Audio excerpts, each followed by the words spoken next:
সবার সামনে ভোর আর নতুনকে উচিত শিক্ষা দিয়ে নিজেদের জায়গাটা বুঝিয়ে দিল কমলিনী। হ্যাঁ বন্ধুরা, এমনটাই দেখা যাবে।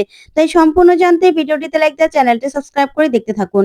গল্পের শুরুতেই দেখা যাবে মিঠির বিয়ের কাজ চলছে, আর এইদিকে কমলিনী কুর্চিকে বলে, দিদিভাই জানো তো আমি সবটা বুঝতে পারছি। এখন এখন তোমার দাদার দাদার আগের মতো নেই গো। তখনই কুর্চি বলে, কি যে বলো না তুমি বৌদি।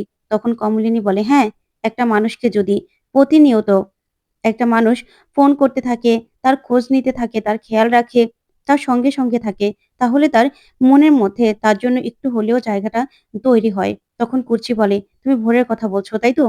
তোমাকে তো আমি বলছি, বৌদি ভাই, তুমি সেই জায়গাটা ওকে দেবে কেন?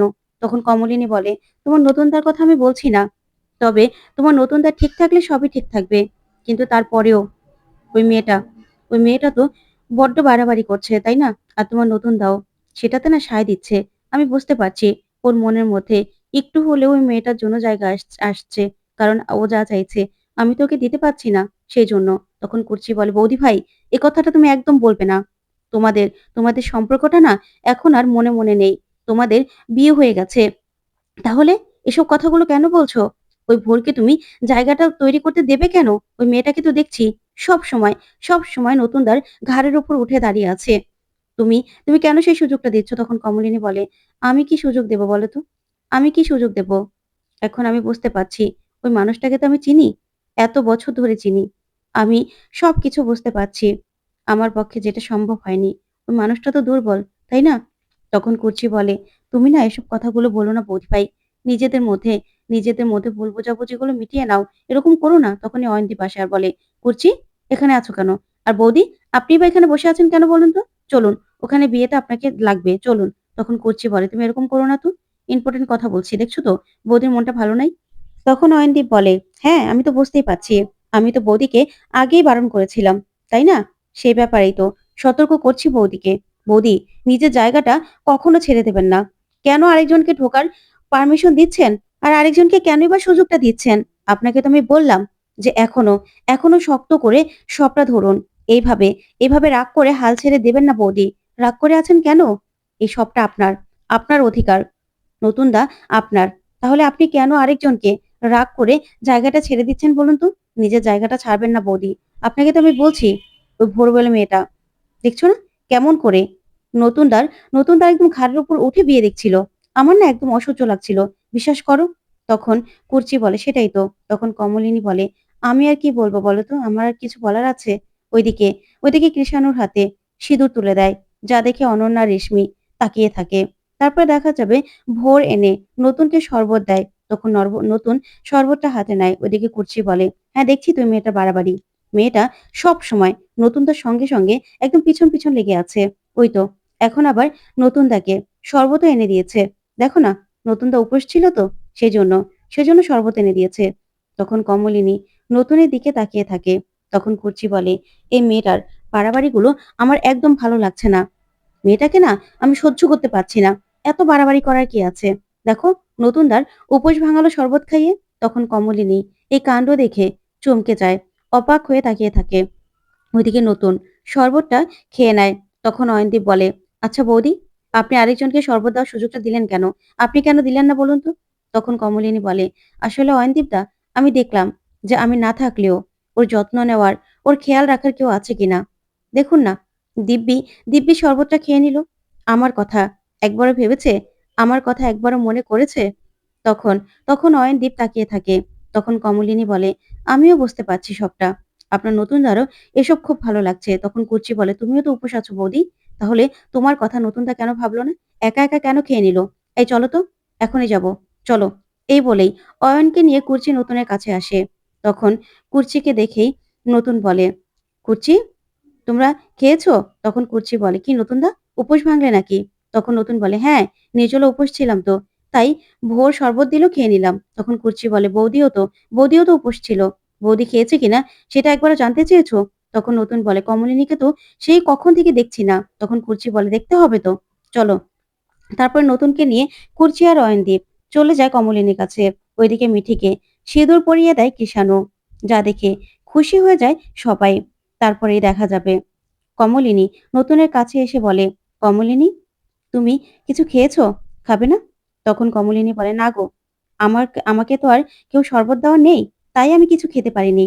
তখন নতুন বলে, "আসলে আমার এমন জল তেষ্টা পেয়েছিল না, তারপরে ভোর এনে শরবতটা দিল আর আমি খেয়ে ফেলেছি। আমার না মনে ছিল না তোমার কথা। সরি, সরি তুমি কিছু মনে করো না। আমার ভুল হয়ে গেছে।" তখন কমলিনী বলে, "না, না, আমি কি মনে করব?" তখন কুর্চি বলে, "আসলে ভোর, তুমি জানতে যে ওরা দুজনেই উপোস করেছে। তাহলে তুমি একজনের জন্য শরবতটা আনলে। আর আরেকজনের জন্য শরবতটা করলে না কেন? তুমি দুজনের জন্যই তো তোমার শরবত করা উচিত ছিল। তাই না? তুমি একজনকে খাওয়ালে, তুমি নতুনদার পিছন আছো, নতুনদাকে শরবত খাওয়ালে, অথচ বৌদি ভাইয়ের কোনো খবরই নেই তোমার। আমি তো বুঝতে পারছি না, তুমি কেন আগ বাড়িয়ে এই সবকিছু করতে যাচ্ছ?" তখন ভোর বলে, "আসলে আমি বুঝতে পারিনি। সত্যি কথা আমিও তো জানি যে ম্যামও উপোস থেকেছে। কিন্তু ম্যামকে তো আমি কোথাও দেখিইনি। আর আমি শরবত বলতে ওইদিকে ডাবের জল ছিল। সেটাই এনে আমি স্বতন্ত্রতাকে দিয়েছি। আমি তো অত কিছু ভেবে করিনি। সরি, আমি বুঝতে পারিনি।" তখন, তখন এই কথা শুনে অবাক হয় কুর্চি আর অয়নদীপ আর কমলিনীও। ওইদিকে কিষাণও মিঠির দিকে তাকিয়ে থাকে। আর মিঠিও সিঁদুর পরা অবস্থায় কিষাণুর দিকে তাকিয়ে থাকে। তারপরে অয়নদীপ বলে, "আচ্ছা ভোর, তুমিই বা কেন একটা বিবাহিত দম্পতির মাঝখানে ঢুকে পড়ছো আমি তো সেটাই বুঝতে পারছি না। তোমার এইভাবে না বারবার করে ওদের মাঝখানে ঢুকে পড়বে না। কারণ নতুনদার খেয়াল রাখার জন্য, সবকিছু দেওয়ার জন্য বৌদি আছে তো। তাহলে তুমি কেন আগ বাড়িয়ে এরকম কিছু করছো বলো তো? হ্যাঁ, বিয়ে বাড়িতে এসেছো, বিয়ে খাবে, সবার সঙ্গে আনন্দ করবে। তোমার তো এই সবসময় নতুনদার পিছন ঘোরা উচিত নয়। তুমি তো দেখছি নতুনদার সঙ্গে আঠার মতো লেগে আছো। কেন? নতুনদার জন্য তো বৌদি আছে। সেটা তার রাইট আছে। সে তার স্ত্রী। তুমি কেন আগ বাড়িয়ে এসব কিছু করতে যাচ্ছ? তোমাকে না আমি বারণ করে দিলাম। এসবের মাঝখানে তুমি ঢুকতে যেও না। খাবার খেয়েছো? খাবারটা খেয়ে নাও। যাও। কিন্তু এই যে নতুনদা আর বৌদির মাঝখানে ঢুকে তাদের মধ্যে একদম ঝামেলা সৃষ্টি করার চেষ্টা করবে না। তোমাকে আমি বারণ করে দিচ্ছি।" তখন এই বলেই অয়নদীপ প্রচন্ড রেগে যায় ভোরের উপর। তারপরেই সেখান থেকে রেগে চলে যায়। তখন তো ভোর তাকিয়ে থাকে অয়নদীপের দিকে। তখন কুর্চি নতুনের দিকে তাকিয়ে থাকে। নতুনও কিছু বলে না। তারপর দেখা যাবে মিঠি আর কিষাণুর বাসর। সেখানে সবাই একসঙ্গে বসে আছে, আনন্দ করছে। তখন কিষাণু মিঠিকে বলে, "কি টায়ার্ড লাগছে?" তখন মিঠি বলে, "হ্যাঁ, একটু তো টায়ার্ড লাগছে।" তখন কিষাণু বলে, "উপোস ছিলে তো? উপোস থাকার কি দরকার ছিল বলো তো?" তখন মিঠি বলে, "মা বলল তো। আর তাছাড়া একটা দিনই তো বলো, স্পেশাল দিন। থাকবো না?" তখন কুর্চি আসে। এসেই বলে, "কি কথা বলছো বর বউ মিলে?" তখন অয়ন বলে, "আচ্ছা, ওরা একটু বর বউ মিলে কথা বলবে, তাতেও তোমার সমস্যা?" তখন কিষাণু বলে, "একটু কথা বলছিলাম।" তখন অয়নদীপ বলে, "শোনো, ইচ্ছে করলেও এর থেকে বেশি তো আর কিছু করতে পারবে না, তাই না? একটু কথাই তো বলবে। তাহলে?" তখন এই নিয়ে সবাই হাসাহাসি করতে থাকে আর মজা করতে থাকে। তারপরেই তারপরেই দেখা যাবে কুর্চি বলে, "তুমি কি যে বলো না সবার সামনে? একদম তোমার লজ্জা শরম বলতে নেই।" ওইদিকে বুবলাই বলে, "সত্যি পিসেমশাই, আপনার জন্য না মন খারাপ করেও বসে থাকা যায় না।" তখন অয়নদীপ বলে, "আরে আজকে তো সবাই মজা করব।" তখন নতুন বলে, "অয়নদীপ, তুমি যে কি? তোমার কথা শুনে তোমার ছেলেমেয়েও লজ্জা পাচ্ছে।" তখন অয়নদীপ বলে, "ধুর, কিসের লজ্জা? ওরা আরো মজা পাচ্ছে এ বাসরে। আমরাই তো আনন্দ করব। ওরা আর কি আনন্দ করবে বলো তো?" তখন সবাই মিলে হৈ হুল্লোড় কথাবার্তা বলতে থাকে, হাসাহাসি করতে থাকে। তখন তখন কুর্চি বলে, "আমি তো এখানেই থাকবো। আজকে সারা রাত জাগবো।" তখন অয়নদীপ বলে, "না, তোমার সঙ্গে তোমার সঙ্গে আমি জাগবো। চলো।" তখনই ভোর বলে, "আচ্ছা কি খেলা হবে গো এখানে?" তখন কুর্চি বলে, "তোমার বিয়ের জন্য না হয় একটু উঠিয়ে রাখো। সবকিছু জানলে কি করে হবে বলো তো ভোর? আর কি খেলা হবে সেটা তো তুমি একটু পরেই দেখতে পাবে, তাই না? এখানে যেহেতু আছো।" তখন নতুন বলে, "আরে না, ও শুধুমাত্র বলতে চেয়েছে, বাঙালি বিয়ে তো ও কখনো দেখেনি, তাই না? সেজন্যই বাঙালি বিয়েতে কি হয় ও তো আর জানে না। ও তো অন্য জায়গায় ছিল। তার জন্যই ও শুধু বলতে চেয়েছে যে কি খেলা হবে।" তখন নতুনের ভোরের হয়ে কথা বলাটা কমলিনী সহ্য করতে পারে না। তখন কুর্চি বলে, "আচ্ছা নতুনদা, আমি আর ভোর কথা বলছি। আমাদের মাঝখানে তোমারই বা ঢুকে পড়ার কি দরকার আছে বলো তো?" তখন এই কথা শুনে নতুন চমকে যায়। তারপরে কমলিনী বলে, "না, না, নতুন তোমাদের স্বতন্ত্রদা সবকিছু তো জানে। আচ্ছা, এখানে তোমরা বসে সবাই আনন্দ করো। আমার না ভালো লাগছে না। আমার একটু রেস্ট নেওয়া দরকার। মিঠি, তুমি না শেষ রাতের দিকে একটু শুয়ে পড়ো। ঠিক আছে?" তখন বর্ষা বলে, "এ কি কথা মামুনি? আজকে তো সবার রাত জাগার কথা ছিল। তাহলে তুমি চলে যাবে মানে? তুমি কেন চলে যাবে? তুমি থাকো না এখানে। আমরা সবাই মিলে কত মজা করব, কত হৈ হুল্লোড় করব। তুমি চলে যাবে কেন? তুমি না পরে যেও।" তখন কমলিনী বলে, "করো না তোমরা মজা। আমি কি বারণ করেছি নাকি? তোমরা মজা করো। আমি বরং চলে যাই। তখন কুর্চি বলে, তুমি একা চলে যাবে কেন? নতুন দাও তো যাবে। তাহলে? তখন নতুন বলে, না না, আমি এখন যাব না। আমিও তো দেখব যে অয়নদীপদা গান গায় নাকি। অয়নদীপের গান শুনবো। তোমাদের আনন্দ দেখবো, মজা দেখবো, তারপরে না আমি যাব। তখন অয়ন বলে, হ্যাঁ আমি গান গাইবো, আপনি গান গাইবেন। গান না গাইলে কি হয়? আর বৌদি, আপনি কেন যাবেন বলুন তো? আপনি পরে যাবেন। আপনিও নতুন দা গান গাক, আমি গান গাবো, তারপরে বরং আপনি যাবেন। ঠিক আছে? নতুন দাকে নিয়ে। তার আগে যাবেন না। তখন কমলিনী বলে, ও কি করবে না করবে সেটা তো ও ঠিক করবে। কিন্তু আমার তো গিয়ে একটু রেস্ট নিতে হবে, তাই না? তখন নতুন বলে, না আমিও তো যাব। তা ভোর, তুমি কি করবে? তখন ভোর বলে, হ্যাঁ স্বতন্ত্রদা, তুমি যখন যাবে তখনই আমি যাব। তখন তো এই কথা শুনে কুর্চি অবাক হয়, আর কুর্চি বলে, আচ্ছা ভোর, তুমি কি বাড়ি চলে যাবে নাকি? তখন নতুন বলে, না না, এখনো কি করে বাড়ি যাবে এত রাত করে? আর তাছাড়া এখানে সবাই যখন আছে ভোরও থাকুক না। তখন ভোর বলে, হ্যাঁ তাই তো, আমিও সবার সঙ্গে আনন্দ করব, সবার গান শুনবো। কি মিঠি, তোমার কোনো আপত্তি নেই তো? তখন মিঠি বলে, না আমার কোনো আপত্তি নেই, কিন্তু তুমি যে এই যে নতুন কাকুর সঙ্গে তাল মেলাচ্ছ, এটা কিন্তু মোটেও ভালো নয়। তুমি কি করবে না করবে সেটা তো তুমি বুঝবে। এই যে নতুন কাকু কখন যাবে তখনই তুমি যাবে, নতুন কাকু এখানে থাকলে তুমি এখানে থাকবে, সেটা কিন্তু ভালো দেখায় না। তুমি নিজের মতামত বলো না, তুমি কি করতে চাও? তোমার ইচ্ছে হলে তুমি এখানে থাকবে, সারা রাত আমাদের সঙ্গে জাগবে। আর যদি ইচ্ছে না হয় তাহলে তোমার যখন খারাপ লাগবে তখন তুমি চলে যাবে। কিন্তু ওদের সঙ্গে তুমি তুলনা করবে না। তখন এই কথা শুনে ভোর তাকিয়ে থাকে। তারপরে ভোর বলে, আমি আর কি বললাম, আমি তো আমার নিজের ইচ্ছেতেই এখানে আছি। আর তাছাড়া আমারও খুব আনন্দ লাগছে। তখন কিষাণু বলে, আচ্ছা ঠিক আছে, সবাই আনন্দ করছে, করুন না, কোনো সমস্যা নেই। তখনই তখনই অয়নদীপ কুর্চিকে বলে, আচ্ছা আমরা বরং নতুন দাকে আগে গানটা গাইতে বলি, তাহলে বৌদি শুনে যেতে পারবে। তখন কমলিনী বলে, না না, সমস্যা নেই তো, তোমাদের নতুন দা আছে থাক না, আমার সঙ্গে যে যেতে হবে এমন তো কোনো কথা নেই, আমি গিয়ে রেস্ট নেই না। তখন নতুন বলে, আচ্ছা কমলিনী, এরকম ভাবে কেন কথা বলছো? তখন কমলিনী বলে, না, আমি কি বলেছি, তোমার যখন ইচ্ছে হবে তুমি যাবে, সমস্যা কি? তখন নতুন বলে, না আমিও তো রেস্ট নেব, তাই না? কালকেও তো কত কাজ রয়েছে আমার। তখন কমলিনী বলে, তা তোমরা কবে যেন যাচ্ছ?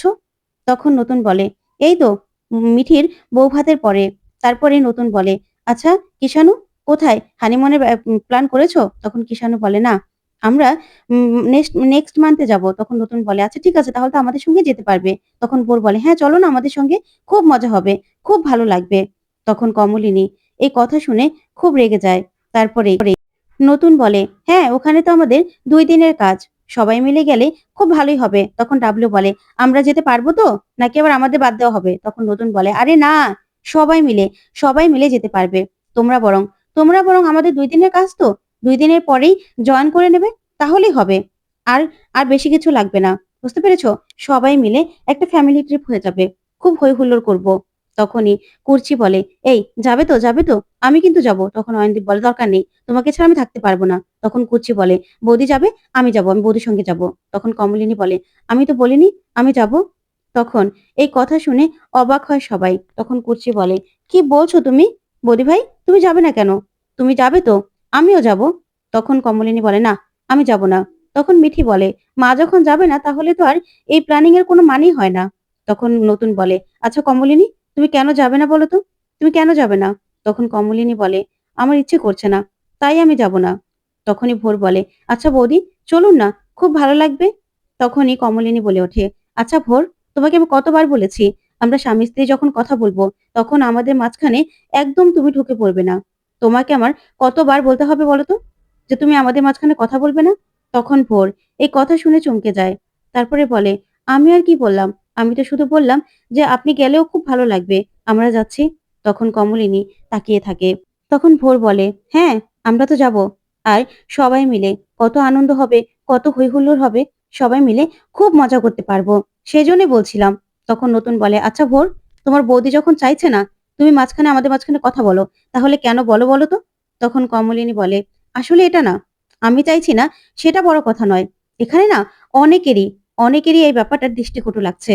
যখন তখন এই যে আমি আর তুমি কথা বলছি, আমাদের মাঝখানে ঢুকে পড়ছে, সেটা কি ওর উচিত বলো তো? আর সেখানে শোনো ভোর, তোমাকে আমি একটা কথা বলি, সেখানে তোমরা যাচ্ছ কাজের জন্য, তোমরা না কোনো ফ্যামিলি ট্রিপে যাচ্ছ না। আর আমরা যদি ফ্যামিলি ট্রিপে যাইও, সেখানে সেটা আমাদের ব্যাপার হবে। কিন্তু তুমি কি করে বলছো যে তোমরা, মানে তোমাদের মধ্যে জয়েন করতে আমাদের? তোমরা বলতে কাকে বোঝাচ্ছ? তুমি আর তোমার স্বতন্ত্রতা, তাই তো? এটা একটু বেশি বাড়াবাড়ি হয়ে যাচ্ছে না? আর আমরা যদি ফ্যামিলি সহ যাইও, আমাদের ফ্যামিলির মধ্যে যে তোমাকে আমি অ্যালাউ করব, সেটা তুমি ভাবলে কি করে? তুমি তোমার কাজে যাবে, কাজ করে আবার চলে আসবে। কিন্তু তুমি যে আমাদের সঙ্গে ঘুরতে পারবে, সেটার কি কোনো মানে আছে? সেটা তো আমরা বলিনি একবারও। তখন এই কথাতেই ভোর চমকে যায়। তারপরে ভোর বলে, "না, না বৌদি, আমি না কিছু মনে করিনি। এত কিছু মনে করিনি।" তখন কমলিনী বলে, "তারপরেও তোমার মনে করা উচিত ছিল তো। এই যে যখন তখন আমাদের পরিবারে ঢুকে পড়ছো। কদিন হলো মাত্র এসেছো? তার মধ্যেই তুমি তো আর মানে কারো কথাই শুনছো না। তোমাকে আমি যত বারণ করছি, তুমি কোনো কিছুই শুনছো না। তাই তোমার না এবার একটু সংযত হয়ে কথা বলা দরকার।" তখন ভোর বলে, "আসলে বৌদি আমি বুঝতে পারিনি আপনারা যে আমাকে এতটা অপছন্দ করেন।" তখন বুবলাই বলে, "আসলে ভোর, এটা অপছন্দের ব্যাপার নয়। আমরা না ফ্যামিলি সহ যদি কোথাও যাইও, সেটা তো তোমার আমাদের মধ্যে থাকতে আনকমফোর্টেবল ফিল হবে, তাই না? সেটা তো আর আমরা চাই না।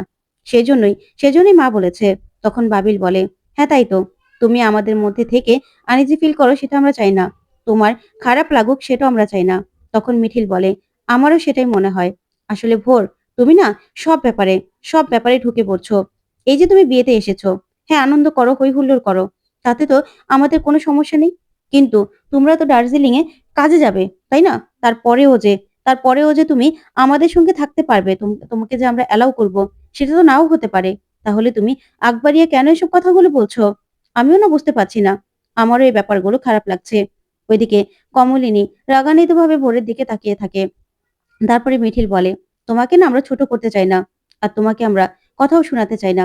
কিন্তু তোমাকে তো এইসব ব্যাপারগুলো বুঝতে হবে, তাই না?" তখন কিষাণু বলে, "আচ্ছা, তাহলে আমরা যাচ্ছি তো?" তখন নতুন বলে, "দেখি।" তখন মিঠি বলে, "কি ব্যাপার নতুন কাকু? তোমার তো মনে হলো যেন মুড অফ হয়ে গেল।"